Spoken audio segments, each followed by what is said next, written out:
which is more remember rural. when we got squirted with water guns in Walt Disney World? The adults. Oh man, The yeah. adults. No, that was Universal. Oh yes, Yeah, yes. no, yeah, that made I was hot. I was hot. I'm like, grow up. What are you doing? Sure. Thomas is 4 crying. I'm like, you grown people squirted the 4-year-old. What are you doing? Dude. It's ridiculous. People are wild, man. I can't get, man, TikTok's like down or something. I can't get my, oh, there they are. Yeah, I can't get my clips. Hopefully, I don't know what's going on.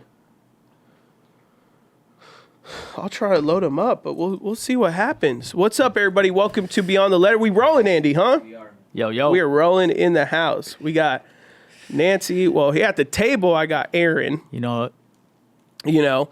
And we got Aaron in the house. Then we got Nancy, and then we got Alize in here, and is Phil around the corner? Yes. Philip Coda around the corner. He's in the cut.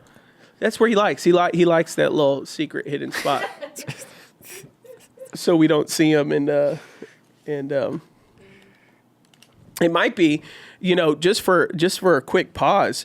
Do we people? Everybody, let us know what you think. Like, should we towards the end of this year, going into the fall, we're going to go 4 years with Beyond the Letter. 4 years? Yes. Yeah. Is it? We've already had 3 years, right? Yeah. We've already done 3 years. We're going to be. Season 4 right now. We're on season 4 right. Are we in our 4th year right now? Yeah. So We're in our 4th year. Complete our 4th year. We will finish our 4th year come this fall. Crazy. We just did the 1 year over there. Yeah, remember that one? Yeah. That just big did celebrate. It feels like it was yesterday. I got my little, you guys gave me a little shooting body thing. We got it right there around the corner. We just did the 1 year. We're finishing our 4th year, which is just insane. For sure. That we've gone this far consistently once a week. I don't know that we ever taken a Thursday off? Maybe one, if that, in 4 years. Only for Beyond I Do. We haven't done Beyond the Letter yet. Oh, we only had to take one off for Beyond I Do, Andy says? Yeah. Not Beyond the Letter, which is crazy. Yeah. So finishing our 4th year, I guess that would be going into our 5th year then. Should we do some type of refresh of the set? I'd be interested to hear from people what y'all think. Tag me or tag Beyond the Letter if you think it could be cool. You must have been thinking about some things. Well, I got some ideas. I would, like we could maybe paint the wall behind you a different color. We can add some LED strip lights kind of in between these things. We can obviously change the backdrop behind me. I've had this backdrop behind me now 4 years. Mm-hmm. And so we could change the backdrop. I mean, not a crazy refresh. We have talked about some camera refreshes over the years, but that's obviously more of a costly thing. People, obviously, if you ever want to support what we do here at Beyond the Letter or Beyond I Do, it's all owned, overall by our ministry. It's not owned by me, but you would just go to adammessa.org and you can always donate. One day we brought it up and someone jumped on and just was really gracious with a donation. Beautiful. And so this takes work, right? Mm-hmm. We have a team, we edit, there's a team in here, takes time from us. And so people who support us through donation over the years, we've talked about sponsorships, this and that. So you know what? We're nonprofit, we're a ministry, we'll just take donations. That's best. So, but yeah, it'd be much more of a higher cost, but we've talked about like some camera refreshes, camera angle refreshes, increasing the quality's already pretty high, but increasing the quality. So, I mean, I just wonder though for going into our 5th year, finishing, it's like we graduated the college of podcasting, 4 years done, if we should do a refresh. People let us know what you think. Mm-hmm. Could be cool, And you've also had some other podcasts in your mind that you wanted to. Yeah, I think we'll get there eventually and expand it, or at least change them. Maybe that'd be interesting too. I think maybe like what could be cool is Beyond the Letter, because all the other podcasts would have the same framework as Beyond the Letter. Okay. So what could be interesting is, Beyond the Letter is weekly, and then maybe we just certain episodes replace Beyond the Letter with that show, Okay. So we've talked about wanting to do Beyond the Wealth, help people with financial literacy, leadership. Beyond Wealth would kind of be kind of more of that kind of corporate America leadership conversations with, Christian entrepreneurs, business owners. I've done a few episodes in that vein. One recently with Lester Barron, kind of talked about financial literacy. And I heard so much feedback from people like, wow, like I wish I learned this when I was 18 and all this stuff. And so got a lot of great feedback. So I know that's always been something we've kind of talked about. It's like, when do we green light Beyond the Wealth? What does that look like? And so maybe going into our 5th year, that's a once a month, that's every first Thursday or something, in replace of Beyond the Letter, but it's still all owned by Beyond the Letter, because Beyond the Letter is the concept of everyday faith for everyday life at the table, And so we've talked about Beyond the Wealth. Beyond I Do was a spinoff of Beyond the Letter. For sure. That's most people's struggle is relationships. So that makes sense. It's a weekly podcast. But back when we were doing Beyond the Letter after the first year, we're like, wow, all our best episodes that are viewed and interacted with are all the ones we talk about relationships. It was like, we might need to do a spinoff, which we did. How often have you had teenagers on here besides Alizé? Well, when we first, Alizé's not a teenager anymore, but when she was first on, she was a teenager. Yeah, when we first started 4 years ago. So that's true. We haven't had teenagers on too long. But I don't want to share too much, but we have a new person joining our team who their heart is the next generation. And he and I have talked where, he does his own thing. And I have no problem swinging a podcast hosted by him with next gen people would be great, because he already has that heart, he has that desire. So we may get that. I think the future is that there will be other shows and episodes. It's just people have to really start stepping up to financially support it and stuff. It's doing well now, but like the amount of time it takes to edit and do, we have to have a few people on the team. And so we can produce information, resources, podcasts as fast as people are willing to help us resource financially. And so, or because we chose not to do the other route of getting sponsors and having a moment, like 15 minutes of paid ads. Instead, people can hear in these episodes, we offer resources and other things to adamessa.org. But all of that goes back into, supporting this ministry of ours. And so, I think a next gen, type of podcast would be great. I do think in the future there's going to be things not hosted by me, and there will be different hosts that have their own shows. Okay.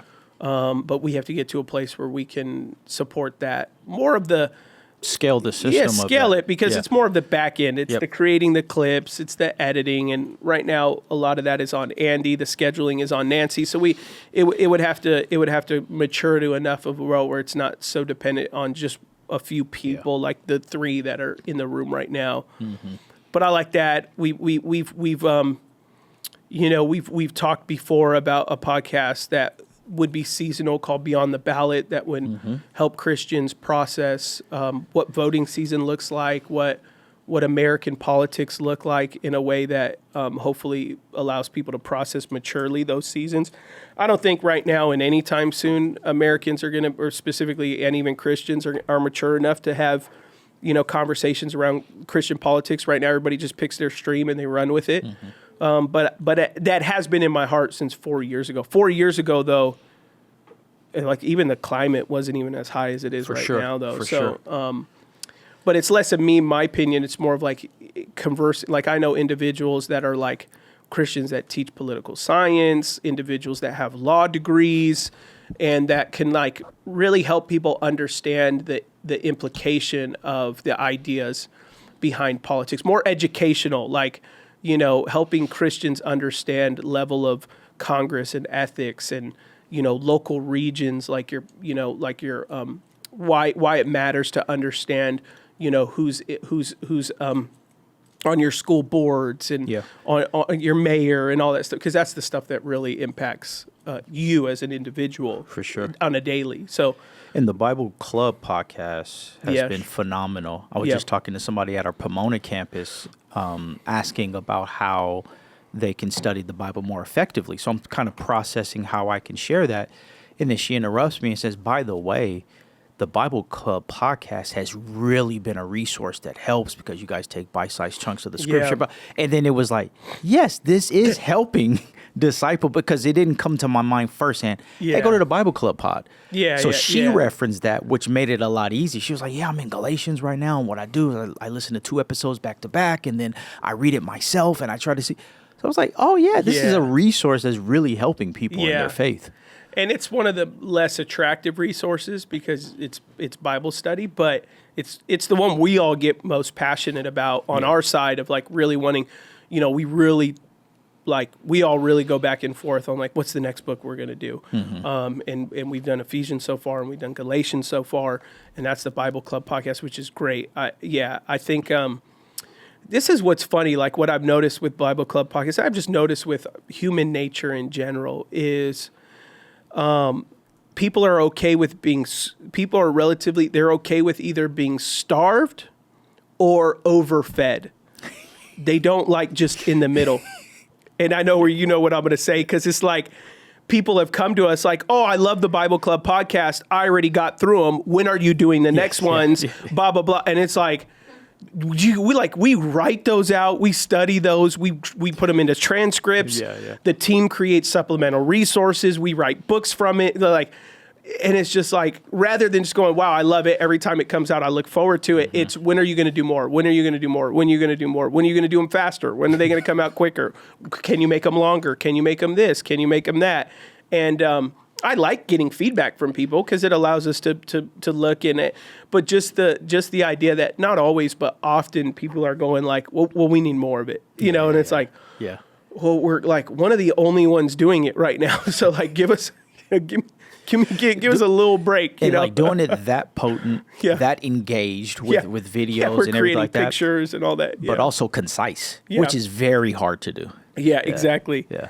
And so that's what's funny about individuals, or like, individuals, they'll come and they're like, man, I love the way we're teaching the Bible. I want to go deeper. And then you're like, okay, well, here's these options. And then it's like, oh, well, well, it's not long enough, or it's too long. I want something more that's 5 minutes or whatever. Or let me know when you do one on relationships. Yeah. Or they want a specific topic. Yeah. Let me know when we do Leviticus. Then I'll be interested. Like, okay, I'll let you know. A Bible club on Leviticus would be crazy. Oh, for sure. That would be nuts. That would be so hard. It'd just be hard to. Yeah. It's the application was where we would all struggle most from. Yeah. But that's what's interesting. I mean, we never would have thought 5 years ago when we started talking about Beyond the Letter, and then 4 years ago when we launched, I never would have thought it would have led to Beyond I Do. I never thought it would have lead to Bible Club. I never thought it would lead to these resources that we're putting out, these books that we're putting out, that are really helping people. That I'm hearing a lot of great stuff from people. Whether it's our stuff on doubt or grief or manhood or whatever it is. And so, I never thought that stuff would be part of the picture. And I think for people listening to the podcast, I really appreciate that people lean and glean, but more than anything, like what I hear the most from is from other pastors and churches on how much they receive from what it is that we do and are inspired by the amount of times I see guys come out with pastors come out with really good podcasts for their community or their church or whatever. And then if I talk to them about it, oftentimes it's, hey, I use Beyond the Letter as kind of the foundation of what we ended up doing. And that's always like an honor that we've been so consistent that other people are looking and gleaning from and then launching their own stuff from. Yeah, but people have to be authentic to who they are in doing a podcast for consistency. So it's like a pastor who really has a teaching bend. Yeah. But trying to use Beyond the Letter plays, it wouldn't work. For sure. So it's like you have this like sauce about you where when you sit at a table, you're not trying to teach anybody anything. Yeah. So you're having a conversation, and then organically, hey, I just caught something. Hey, I just caught something. But it wasn't intentional. It was just like in our conversation, and it wasn't like staged. And I think that's what people crave, is like that authenticity. So I remember like when we first started the podcast, you would hit me, hey, can you do the podcast in like 13 minutes? Yeah. There's no subject, no this, no that. And then you just sit down and it's like wherever the conversation goes. And then over the last 4 years, and it's like, hey, just this is what it's a rhythm. Yeah. But going into it at first, it's like, okay, what's the desired outcome? So then I can be prepared for it. And it's like that takes away from the richness and the DNA of Beyond the Letter. Yeah. And as an individual, it's like you can, like, everyone could come with their something they want to talk about, right? Like they can come be like, hey, I really want to talk about this. That's great, as long as we all did it like, talk ahead of time, like, well, you bring this angle, I'll bring this angle, you do this, or what is your thoughts? And, I don't know, I disagree with you, we shouldn't talk about that, this or that. It's just, and we've often found people that regularly talk on the podcast, people do bring their own, like, hey, I wanted to talk about this, and you're like, okay, great, but we didn't have this pre-plan this is what I'm what gonna angle lead down this road. It's gonna get to that point, and then we're gonna and we did that early on. First 2 episodes we had a little like run a show and had all these clips uploaded and was like, we're gonna go from this clip to this clip to this clip, and that might work best for virality, like to just go clip to clip to clip to clip and then respond, and you're gonna be able to go most viral online doing that kind of stuff. But it's not going to be an enjoyable watch in a podcast form.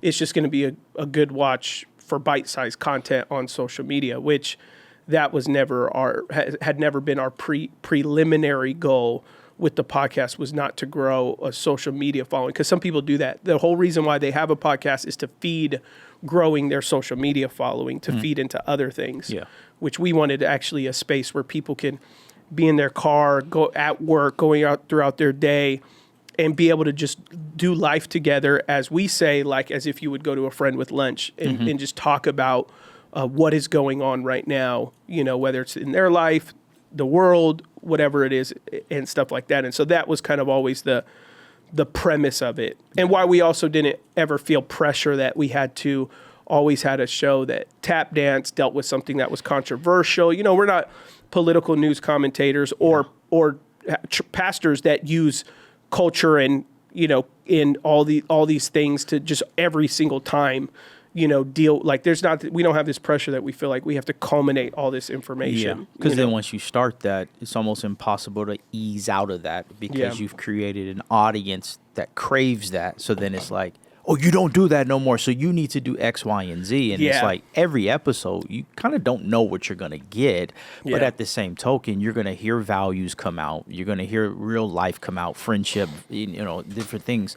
So I think it's incredible that like the lack of pre-planning helps with the consistency. Yeah. So it's like when I walk out of here, I'm not as tired. I'm not drained. I'm full. I'm just having a conversation. Yeah. The only difference is I'm not eating right now. Yeah. And we're not perfect in any way, but it's interesting how, and this works for life too, is how much easier it is to produce and respond to gossip than it is to actually have conversation and offer, things that you really think about and stuff like that. Because there's a lot of podcasts today, even Christian podcasts, that just deal in gossip, gossiping about another church or another leader, gossiping about everything is always, at the time, most of the time, it's alleged. Oh, this pastor allegedly did this. This church allegedly, this politician allegedly did this. This allegedly did this. And there's times where we've like taken something that is noisy out in culture and we're like, hey, let's remove the person. Let's just talk about the idea of this thing, where there's a lot of content out of there that thrives their audience, their social media following, specifically around gossip. Like, oh, the gossip of this event or this thing. And I think of like the reason why that's not attractive to me. Well, it's easier. You do get much more viral content, and people tend to like gossip. And I don't think most people even realize maybe some of their favorite things they listen to is more gossip than anything else. And we just don't put it in that framework because we view it as like, oh, well, they're just being analytical. They're being critical. No, they're being, because everything's alleged most of the time, not always. And that's why I said, like, we're not perfect. Maybe we've teetered that before, but we try to just talk about ideas of things rather than the individuals and, summarizing their life or lifestyle or whatever it is. And so, but I think of, whatever it was, 13 years ago when I first started dating Ashley, we were like 2 months into talking, and she had 2 job offers. And I know you probably know this story, but we'll do it for everyone listening who maybe doesn't know this. But she had 2 job offers. She had 1 job offer working with special needs kids, and she had another job offer being one of the news broadcasters for TMZ, famous gossip column. And man, I was not a fan of that whatsoever. But we're 2 months in dating. Yeah. I specifically remember I'm down the street. She calls me. I pull into like an El Pollo Loco parking lot. She's like, oh, I want to talk to you. She's like, I know the job opportunity. I just want to let you know I'm really leaning towards TMZ. And I was like, man, I don't really think that's Christ-like. At the time I'm a youth pastor. I'm like, as a youth pastor, the idea that it's your job to course people's ex-girlfriends, people's agents, other individuals against other individuals for gossip. Like, that's not cool with me. I don't really like that. And, and she had said, oh, everyone in my family, they think it's great. And, her whole family's Christian. So I'm like, all right, well, you do what you have to do, and so she ends up taking the job. And I think Ashley would know more of the specifics, but I think she worked there for maybe 90 days. Okay. But here's what stood out to me. Here's why I tell that story is because during those 90 days, we're getting really serious. We're dating. And so she had to be at work at she's working in LA at TMZ headquarters. They were working on this whole new concept with a whole division that just deals with athletes and sports. Mm-hmm. And they were on the show and all that stuff. And so even back then you could see. That's why she was more interested in it too. Yeah, exactly. Yeah. But she had, dozens upon dozens of professional athlete relationships. She had exes that were professional athletes. And so, so her job was throughout the whole day, scour Twitter and Facebook and all these things, looking for inklings of gossip, and then reaching out to her contacts. Is this true? Can you give us a blurb? Blah, blah, blah. Are you willing to go anonymous and all this? And then every day she left work, she had to come the next day, which she would know more specific, with 8 potential leads. So then for the rest of the night, she would be on Twitter update, because then now at night people are at parties and clubs and this and that. And so even if a TMZ, videographer sees someone leaving the club, she has to be able to oh, I know someone who knows him. Let me try and call them and get a thing. And so, for 60 or 90 days, Monday through Friday, she going to work at she had to clock in, I think, at 8 a.m. or something like that. And then she didn't leave till 5 or 6. And then she had to find gossip for the next day. You had to come in with at least 8 leads. So we're dating, and I'm driving out to LA 3 days a week or whatever, and trying to take her to dinner or whatever. And she's just sitting there and she's on Twitter and this and that. And then we'll go, she's staying with her sister-in-law's sister. And so we go back with her and her sister, and we're hanging at the apartment, and, it's 8:30. And she's like, I just want to go to bed because I got to wake up and I got to be ready, get ready. Because she was on the show, so she had to have makeup on and all this stuff like that. And so she was in the background at the time, and everyone was kind of pitching to be an anchor and stuff like that. And I say all that to say that I sat there and I had that experience, and I thought, man, gossip is exhausting. Yes. Producing gossip. Now, if you're a person listening to it, it's enjoyable. It's fun, ooh, and then what? And then what? People love watching TMZ. They love following TMZ on Instagram. We love finding out the latest, this and this. But if you're a person who's responsible for producing alleged conversations and things that people do, and it's tiring. You have to keep up with it. Yeah. And I think that was probably, you look at because because Ashley got let go relatively fast and harsh, and they're like, you don't serve us. Almost, they basically said, you're too ethical for us. That's what they told her. Because they'd be like, we know that because prior to her getting hired, she had to write like all the people she knew personally. Oh. So, because you're fighting for the job, like what makes you capable to get gossip? And well, I know, I know that I know Tim Tebow, I know blah blah blah, I know, blah, blah. And so they would tell her, oh, call Tim or whatever. No, not on that. I'm not. Yeah. So they basically fire her, and I was praying the whole time that she get fired and all, but they fire her for being too ethical. But that whole I had always wondered, like, God, why, like, in that story, why did that happen in our relationship? Maybe it was for that moment, but now I look at like beyond the letter, and I think I have a really big sensitivity towards gossip. Like I'm very sensitive toward, because I saw my girlfriend, who's now my wife, go through a season of just absolute stress, having to, for her job, produce gossip that literally ruined and affected people's lives.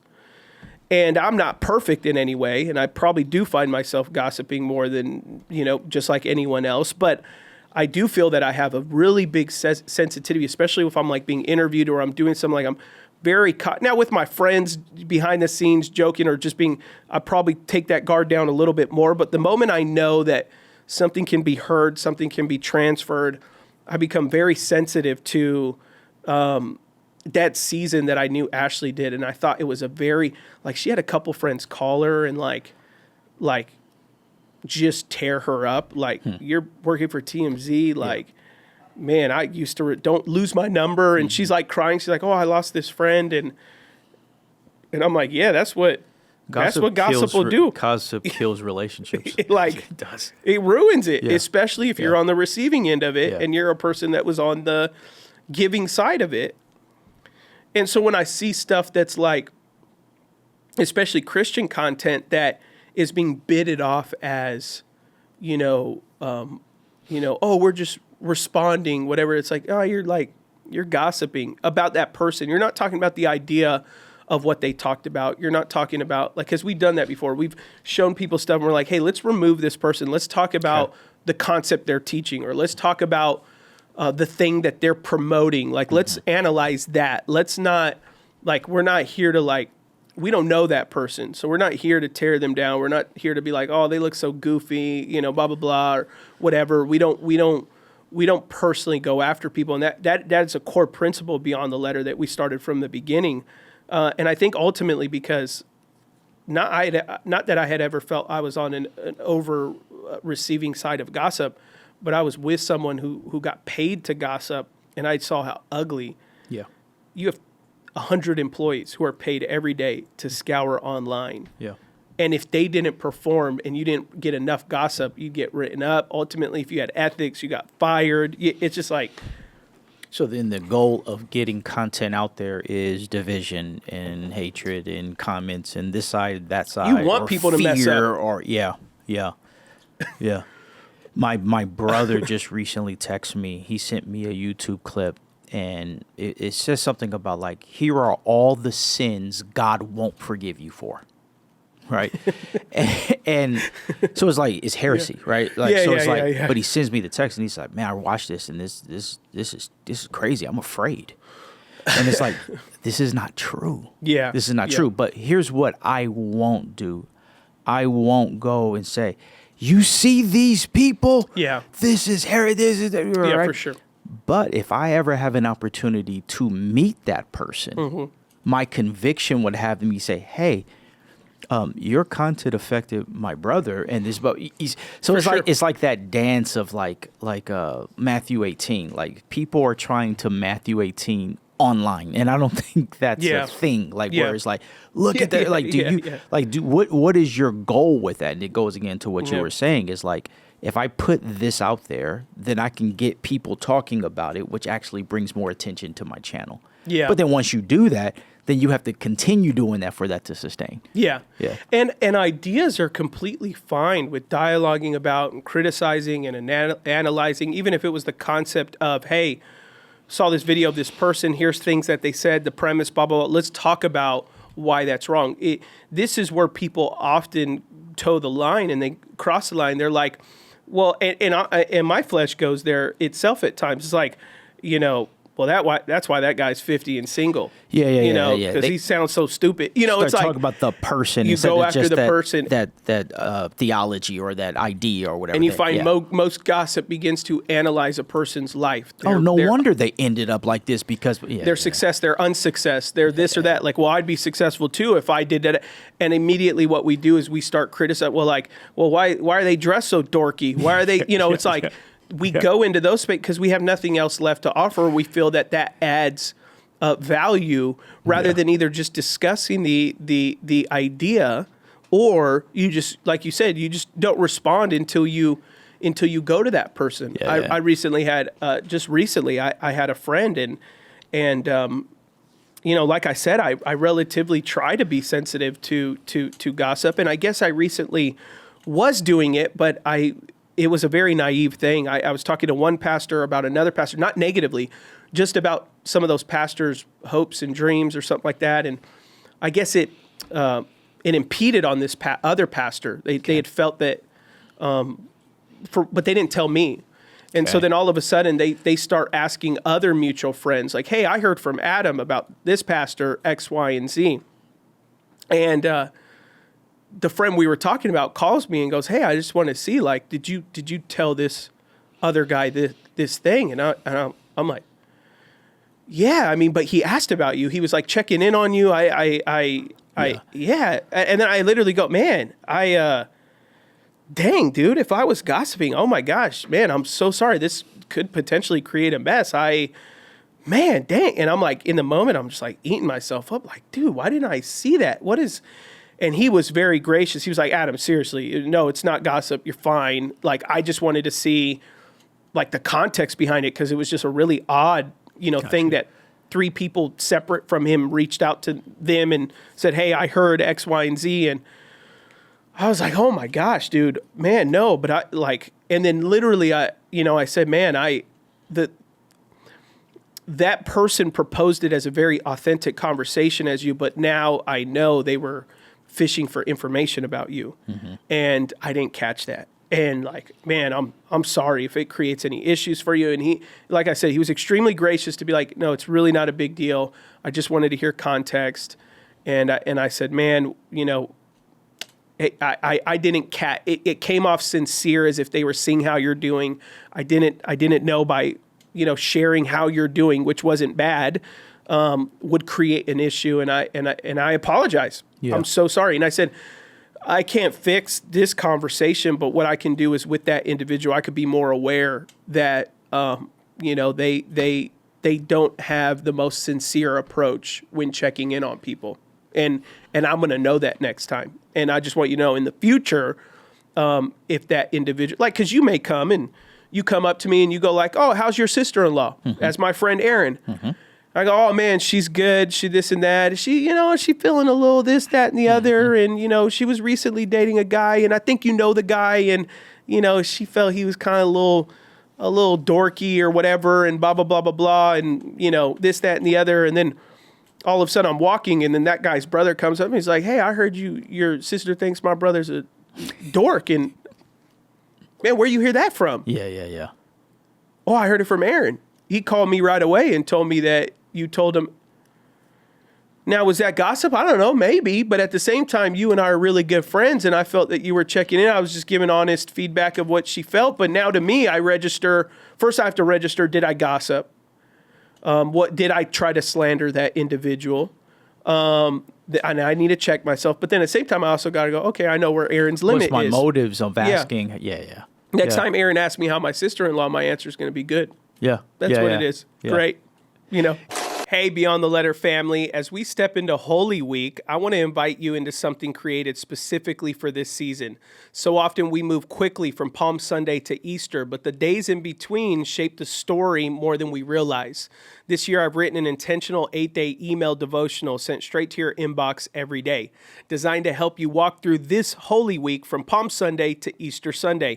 Each day creates space to slow down, sit with Scripture, reflect on what Jesus walked through, and how faith formed through obedience, silence, and waiting gives us hope. You can sign up to receive that devotional today by going to adammessa.org. Let's jump into the show. You're having me real time process like what we do as a family, because like we watch Beast Games, and then Beast Games just finished, and so we were looking for another like competition show to watch. Yeah. So we started watching the Squid Games competition, season 2, right? So what happens is like we'll see competitors and we see how they may do something, they may be over emotional, they're like. And we'd be like, I want them to lose. You know? Yeah. So then, like, it'll be like, it'll be like 10 people left. Who do you think is going to win? Who do you go? Okay, I want them to win. Why do you want them to? I want them. No, they suck because it is. So we're just we have no idea who these people are. Right. We have no clue. But it's just so natural when you're watching it to just see something that you don't like or is off and be like, no, I want you to lose. But then, like, if that person sat at that table, would I have the courage to say, hey, because you cried, I don't want you to win? No, I wouldn't. No. Right? So you'd like, probably be very compassionate. Yeah. Hey, you did great. Now, can I pray for you? Can right? But You tried so hard. Me and my family were cheering you on the whole time. I promise. But when we're at home in our living room, me, Faith, Trinity, Erica, we'd just be clowning on people because through the screen, we're not focusing on, this is a real person with a real story in a real moment. How would you respond with $4 million on the line and everything like that? Yeah. So I'm just processing like how like that can transfer over to social media. You see one moment in a person's life, man, I want them to lose. Yep. Yeah, they don't deserve to win. Oh, that's why they're, and it's like, whoa, what does that have to do with their personhood? That was a moment that was exposed on a screen. Oh, for sure. Yeah. And you see it all the time online. It's like the way we're trained online is like, I see this all the time. It's like a new celebrity will start dating someone and then people in the comments will be like, they don't deserve him or her. And I'm like, you don't know that, like, deserve. Like, what are you their mom, cousin? Like, what makes you an authority on who deserves who and who's right for who? And, you know, I'll never forgive them for what they did to Hillary Duff, you know, and you're like, what are you talking about? From 2002? Like, who are you? You know, like we love that. And it's not everyone, it's a perpetual disease right now that we love to give our opinion. We love to offer it specifically behind screens. Yes. Because we can hide behind that and we can live an alternate reality. That's why people who always say the meanest things online have private profiles. You know, it's because it's that idea of exposure for you, but not exposure for me. And we like to live hypocritically like that, is to say, I want to be able to say whatever I want, but you can't say whatever you want. There was this, it was so funny. I saw online this recent, heavyset person who started like this guy who like wanted to go to start working out and all this stuff like that. And he did something that's unconventional where anyone that criticizes him, he goes in their profile and he just like finds something that's like, and he'll rip them up. So the person will make some type of fat joke or whatever. And then, you know, he'll say something like, better, we both may be dying of a heart attack, me for overweight and you for all the steroids. It's like stuff like that. Or he'll say, well, your wife's ugly or whatever, he'll be like, oh, I'd cover my kids too if they look like that, so he just takes it. And I saw it. Not that it's right or wrong. I just cracked up that he normally, if like people who start to get bullied or whatever, you start deleting comments or you do a response, guys, stop being so mean to me or what. He just chooses like, you can get me, I'm gonna get you, and people aren't used to that. Yeah. And sometimes you'll see people respond, bro, my bad, I was just messing around, this and that, and they're trying to cover up for themselves, or they just don't, or they get angrier, like, well, I'm gonna go lower and lower, and that's the current state that we live in with this idea of, I'll dish it out all day, but don't give it back to me. I'll gossip all day, but don't gossip about me. That's where my line is. And I've just always said, someone who, I knew someone throughout my ministry experience who, like, this individual always had all the recent gossip. Hey, Adam, this is what they're saying about you. This is what they're saying about this decision of this, and this, and this. And they were older, but they were relatively a peer. And one day it just occurred to me, I'm like, why do people feel so comfortable telling you all this gossip? Yeah. Like, that's kind of a red flag. And, and then I told them, like, one day they finally came. I'm like, let me ask you something I've always wondered. You tend to always know how people feel, right? Oh, yeah. Why do they feel so comfortable telling you? What do you say? He said, I've never asked you that. I work for TMZ. Yeah, exactly. I've never asked you. What do you say in response to those things? Yeah. And then she was like, and I said, in the future, I don't want to hear no. I don't want you if someone shares with you something, tell them, give my email. They are more than welcome to share with me what's going on. I don't need to hear it from you because they're it makes me cause you into question because they are because someone come to me and people know it famously about me. You come gossip to me about someone.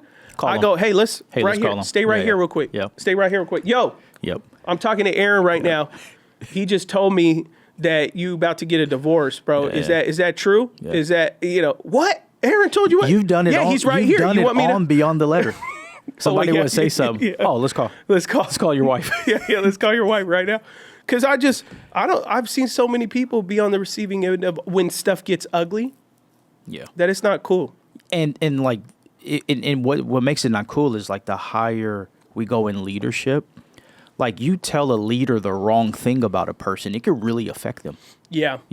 For sure. And you talk about the wrong leader, it could really affect you. Like, so you just have to just be integral in like, what are my motives in asking these questions and sharing this information? Like, what am I really seeking in this? Yeah. And I remember there was, life teaches you. It was about 10 years ago. I had a couple friendships, and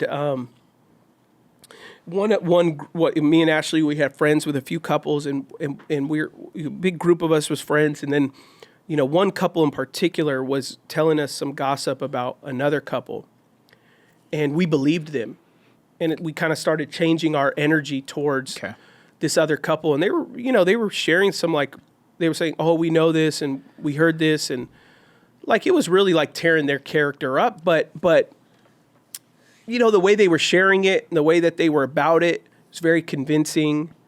It was, very believable. Just want to give you a heads up because I want to protect you. Exactly. Yeah. And did you know when you were in the room, they said this about you and Ashley, and, I heard them recently, they were gloating about X, Y, and Z or whatever. Oh, okay. Start getting turned off. So sure enough, we believe them. We cut the relationship off with that one couple, maintained the one that was gossiping. And then shortly after, because of something else that went down, we all get in a room and come and find out they confessed that they just wanted a closer relationship with us and felt that other couple was getting closer to us than they were. And that was their resolve to get them out of the picture so that they could have a better relationship with us. And it was like, dang, I got played for a sucker, And so that moment, I've been in other situations, but in that moment I was like, you know what? If someone claims something that's someone that's literally detrimental to their character, I'm not just going to ask them. Like, I'm calling the other person out too, because I don't play that game anymore, And so that has just been a consistent standard for the past 10 years. And people know, like, I've been in leadership meetings before, and someone has said, you've gotten calls. Hey, Aaron, you available right now? Yeah. So I got so-and-so in the room right now. They just told me that you approved them to do X, Y. That true, bro? And you're like, no, that ain't true. Okay, cool. Well, I'm going to let you call this person. Y'all can figure it out. And then I'll be like, you can step out of my office now. And people just sit there and they don't think it's going to happen. They're just, just between us. Can you please keep it between us? I'll keep your business between you and I. But if you tell me someone else's business, it is not between you and I. Yeah. We about to get to the bottom of this to find out, because I've been on that side of just, we'll keep it between us, and then come to find out, 9 times out of 10, someone that says keep it between us, and if it's about someone else, it's because they're lying. Is what it is. It sucks being falsely accused. So like, if you've been in a situation where you've been falsely accused, then you have for me, I have a sensitivity of like, I don't want to put somebody in that situation. I remember this is probably 15, 18 years ago.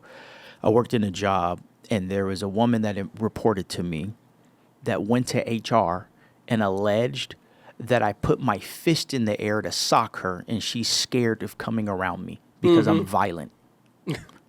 Yeah. So I remember that's being, like saying Mr. Rogers cussed you out. So you know? so that's the thing. So like, there's some people that's believable, Aaron. So that's the thing. So it's like, but here's the thing. It's like, this was during the time where it's like, man, I just started like taking Jesus super serious. I'm reading my Bible. I'm trying to pray for everybody, blah, blah, blah. So then like I'm in this HR meeting, union reps, and she just, in front of me, in front of union, yeah, he took me outside and he took his fist and he said he was going to swing on me. And I'm like, I started laughing, like, what?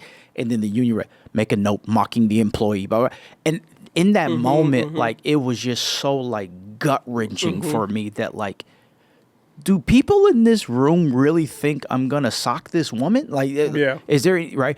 So like having those type of interactions put me in a situation where I don't want to be the person ganging up with misinformation about somebody else. Yeah. Because I've been on that receiving end, and it's like that, it sucks. Because it's like, wait. So people don't think that you were literally going to punch someone. How did it get vindicated? So what happened was, and I had to be mindful not to go into. So for one, I've never hit a woman, never flexed on a woman like that, never. Right.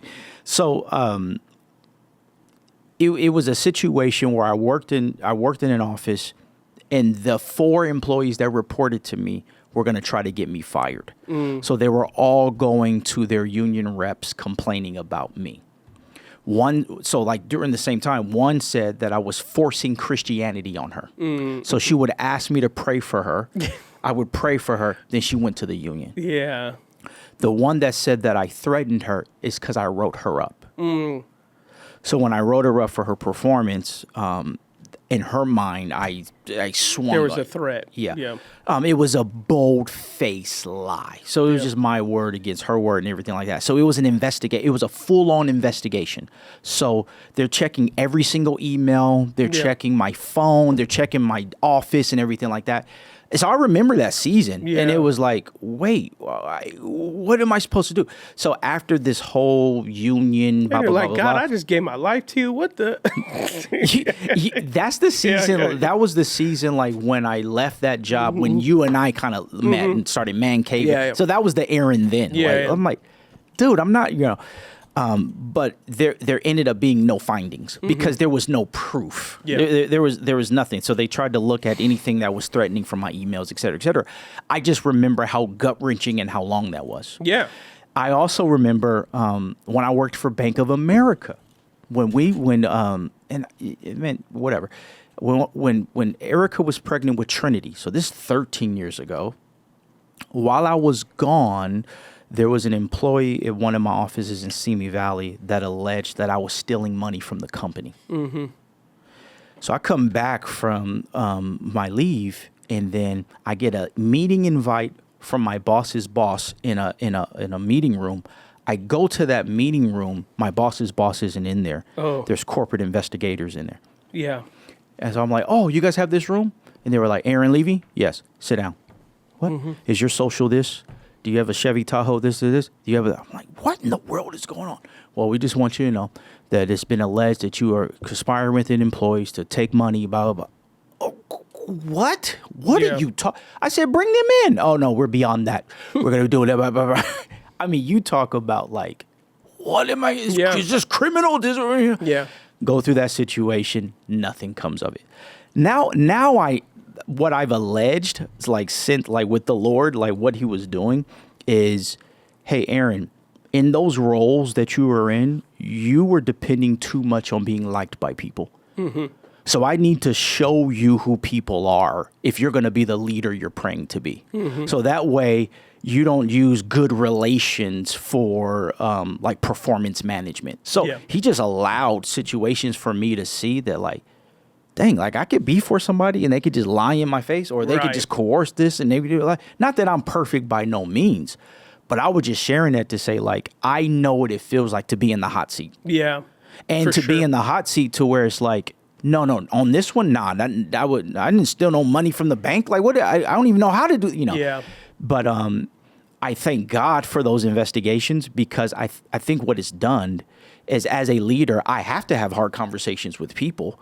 And I have an empathy of what it's like for that person to sit on the other side. Yeah. So then I try to make sure that if I'm going to have a coaching conversation, an accountability conversation, do I have my ducks in a row? Yeah. I don't want to hold somebody accountable off of alleged information. For sure. That's what I learned from that. Yeah.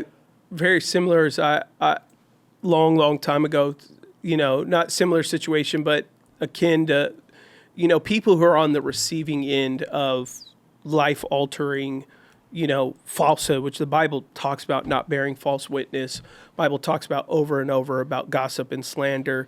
And so, and often even in the New Testament correlates to this idea of, women that are widows, which means if you're a widow, you have much, you have free time and all these things like that. The New Testament, Paul says, like, hey, be cautious of widows that are gossiping because they don't have anything else to do. Mm-hmm. And so idleness creates, not just for widows, not just for women, idleness creates a desire to stir things up and to stir gossip and murmur or offense. Offense, puts you on offense to be an offensive towards someone. And I remember many years ago, I had to cut a relationship off with another guy because for the most part, like I said, I'm not perfect, but I try to have standards and character. And I had a really good friend that was Christian man in church who was like really taking advantage of girls, dating multiple girls at once, really hurting women emotionally. And so I called him out. He didn't gossip with no one. I just called him out. It didn't go well. He cussed me out, blah, blah, blah. We lost the relationship. Well, I had another friend. We all had mutual friend. We were all in a mutual friend circle. And this other friend, like, I'm paying his phone bill and I'm not even doing well financially. It's just, this is a brother who I love, who had just gotten married and I wasn't married yet. I was just getting married with Ashley. And so I was helping him with his bills. I was helping him with his phone bill. I was helping him with his apartment rent and stuff like that. And like even get Ashley mad at me going, we could use that. And blah, blah, blah. Well, no, it's my brother. And, we'll be fine. We'll this and that. And come to find out, he, is telling people, in church, just negative things about me. Oh, Adam does this. Adam talks like this. Adam really talks like this about you guys and this and that. And created all these enemies that eventually I'm like, why do you guys hate me? Oh, from so-and-so. And then finally some people who had some conscience would be like, let me go talk to Adam and talk. And man, let me show you the text message. I never said that. Look, you read it yourself. Oh, wow. Oh my God. Where you hear that from? Oh, so-and-so. They were the common denominator. And I remember looking at them and going, he looks at me, he says, I hate you. And I said, why? And he goes, because you cut off our other friend and affected his life and blah, blah, blah, blah, blah. And I was like, dude, he was sleeping with like 5 women in church as a Christian man, a Christian leader. Like, what else would we do? He was unrepentant. He rejected it, said he's going to do whatever he wants to do. Well, that's our brother. Bro, I don't care. That's our brother. We got to, we have standards. We have to, man, I hate you. And I said, brother, currently right now, I pay your phone bill. How you going to hate someone that pays your data plan? Like, what are we doing here? Yeah. And he had just allowed that seed of hate from that moment to just affect everything. It was like, yes, I'm trying to ruin you because you're not perfect. And I'm like, I know I'm not perfect, but like, you're making stuff up. You're not even sharing what I'm imperfect about, which I know I am. You're just making stuff up to allow people to hate me, to feel whatever you want me to feel isolated. You want me to feel broken. And good job. Like, you accomplished it. I do, fear being around people in terms of not my safety, but just of being liked and not liked. And similar, like you said, it's for me too, the Lord will take you through seasons to say, hey, you could do everything right. Yep. You can pay a guy's phone bill. You can help him with gas. You can even help pay his lease, and he can still hate you. For sure. So you cannot pay for love. You can't earn love. You could do so well by someone, but if they make a decision to put up a wall of offense, that's on them. That's not on you. Yeah. And it was a really it was a school of hard knock that God allowed, not put me through, but allowed me to be through to realize that I did have attachments to individuals that brought value to me, myself, that I used as reasons to validate myself rather than being fully kind of rooted in like a Christ identity. I had a love for Jesus and the gospel, and I was a believer, but I allowed other things to validate who I was as a person. And it was being well liked and well spoken of, and friends, and having people in community that were like, oh, that's our guy, and he's such a good guy, and this and that, put value in, or help, you've changed my life, or you've helped me, or this or that. And that, like those seasons, they'll rid you of that really fast. And you and I talked about this, 7 or 8 years ago. It's just getting to a point where it doesn't bring you out the game for caring for people. That you just get back in the game when those moments happen. Yes. Okay. Because it'd be very easy to be like, man, I ain't gonna be friends with another person. Yes. I ain't gonna trust, and I'm never talking to another person that's not documented in an email for the rest of my. You know what I'm saying? Like you can get really hard really fast when you go through ugly moments. Yeah, I remember you helped me because like for like part of my journey, I know how selfish I've been. Mm-hmm. Like I know how. So then, when you fall in love with Jesus, you're reading the scriptures. First, it's like, dang man, I'm selfish. Man, I need to treat people better. So then, I was treating people better for the wrong motives. That's why God was allowing certain things to happen. So I remember opening up to you, and I'm like, dog, I'm having a harder time trusting people. And you said, pray for more discernment instead of just like, because I was like, I'm just not going to be as open. Like, I'm just not right. He was like, no. That's But pray for discernment, right? Yeah. So that was very helpful because it took me on a journey to look at King Solomon. First thing with King Solomon, he gets into a role that he is humble enough to say, this is too big for me. Can you give me wisdom? So God's like, okay, I'm gonna give you wisdom. I'm gonna give you an understanding mind. The first thing that happens after that, he has one lying woman in front of him. So he has to discern who's telling the truth and who's lying, but God is showing him what's capable in people if you want to be this good leader. Yeah, for sure. Yeah, and what I notice is like the first thing he's showing is, hey, this is how women can be, dog. Mm-hmm. What does he end up doing? Allowing women to manipulate his mindset. Yeah. That was the first play God showed you. So it's just like the discernment, like having, and Pastor Diego would say it, like have a tough skin but a soft heart, right? And like being authentic to yourself. So if I'm kind, I'm kind. I'm not gonna I'm just kind. But at the same token, being understanding what people are capable of. So just being as wise as a serpent, as harmless as a dove in those moments. Yeah. And as long as the motives are to please God and not please that person, even if we go through certain situations, God is going to sustain, God is going to bless, God is going to promote, et cetera, et cetera. Yeah. Yeah.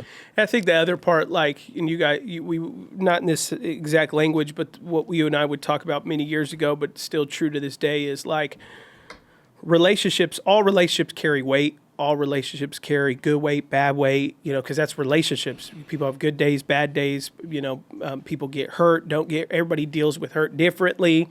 And so, like, let's just say you're really hurt and you lose a relationship, but that's okay. You can, we're always called as believers to forgive. We don't always have to restore. We don't have to have the same restoration. Not all relationships have to look the same. And so it's that concept of anytime you're hurt by people, relationships, everyone needs to go through a rehabilitation season. But what a lot of people want to do is say, like, let's just say you got in a car accident, you hurt your back, and if you said, and you're in a wheelchair for a little bit, but you're not paralyzed. It's just you have scar tissue buildup. You got hurt, and they take you to a rehab physical therapist, and the physical therapist says, "Hey, I want you to start trying to stand." And then after you start trying to stand, I want you to take one step. And then they look at you and they say, "Hey, at some point, if you commit to the process of rehab, we'll get you running again." Mm-hmm. But you are going to have to commit.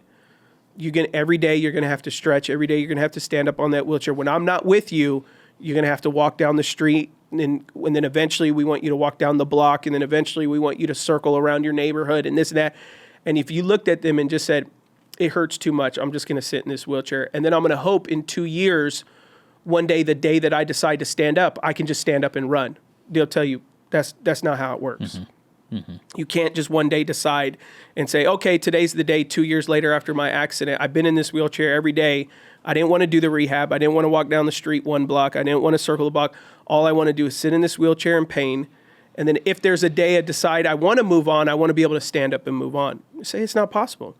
And the same way rings true with relationships. When you're hurt with relationships, what a lot of people want to do is go, I'm so hurt, I'm just going to sit off on the sidelines.